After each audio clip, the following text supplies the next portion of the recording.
community control supervision, the court can impose additional restrictions or sanctions and keep you on supervision. Some of those sanctions could include residential sanctions such as jail time, commitment to a community-based correctional facility or halfway house.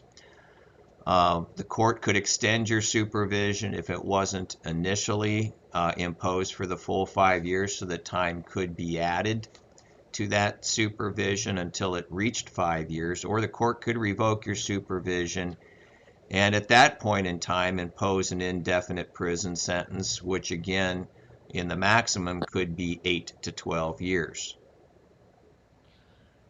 Yes. Okay, we've got a new change to some of the procedures in law that apply to community control supervision involving victims who might be recipients of a post-sentencing protection order or no contact order. You understand, if the court were to grant you community control supervision, the terms also include a no contact order with the 2 victims from these 2 counts. That in that event, a separate no contact order would be issued in addition to the judgment entry imposing sentence.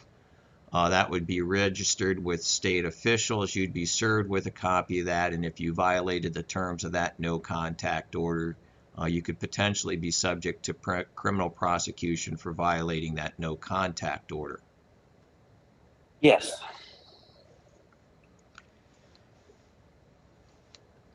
And you understand that by proceeding in this fashion today, Mr. Rischel, that you waive and give up a number of constitutional rights. Yes.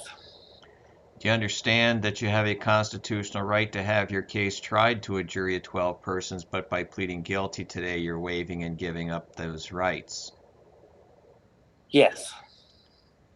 Do you also understand that you're presumed innocent of this offense and you have a constitutional right to require that the state of Ohio prove you guilty of each element of this offense beyond a reasonable doubt to the satisfaction of all the jurors unanimously, but by pleading guilty today, you're waiving and giving up your right to force the state to prove you guilty beyond a reasonable doubt?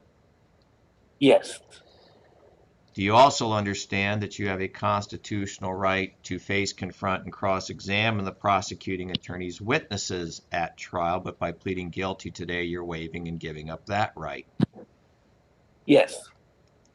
Do you also understand that you have as well the constitutional right to compel the appearance of witnesses to testify on your behalf at trial so that you can present a defense to this charge at trial, even if your witnesses are unwilling or refusing to help you out? Yes. Do you understand you waive and give up the right to force witnesses to appear on your behalf by pleading guilty today? Yes. You also understand, Mr. Rischel, that you have a constitutional right not to testify against yourself at trial or to otherwise remain silent, not make any other statement or any statement that might later be used against you in this or any other criminal proceeding, but by entering a plea of guilty to this amended count 1 offense to include both of the victims from the indictment, you're waiving and giving up your right not to testify against yourself or to remain silent, not make any statement, and the plea itself is in fact a statement that is adverse to your interest because you're admitting to criminal conduct or criminal activity, and it's a statement or an admission that I am going to use and use against you for the purpose of entering a finding of guilty as to this amended count 1 offense. Yes. Do you also understand that because you're admitting to the truth of this amended count 1 offense with your plea, that you're thereby waiving and giving up your right to appeal the court's finding of guilty? Yes. Do you understand that you still retain your right to appeal any sentence that this court may later impose? Yes. And do you understand that by proceeding with a plea of guilty today, that you're waiving and giving up your right and opportunity to appeal any trial errors or mistakes that might have otherwise occurred had we in fact conducted a trial in this matter? Yes. Then with regard to the amended count 1 offense of felonious assault, a felony of the second degree in violation of Ohio Revised Code sections 2903.11A2 and D1A.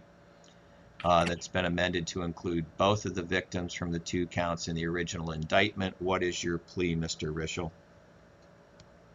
My plea of I would plead guilty.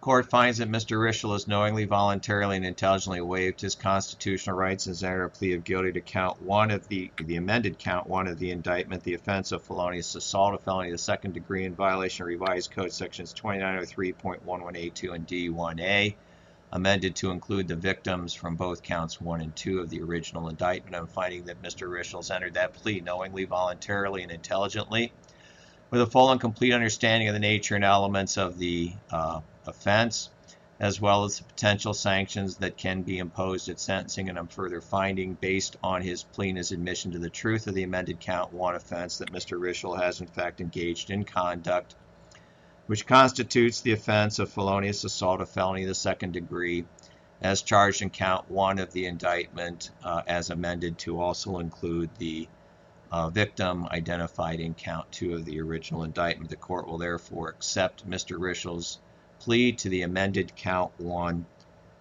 felonious assault felony 2 offense and enter a finding of guilty as to that offense.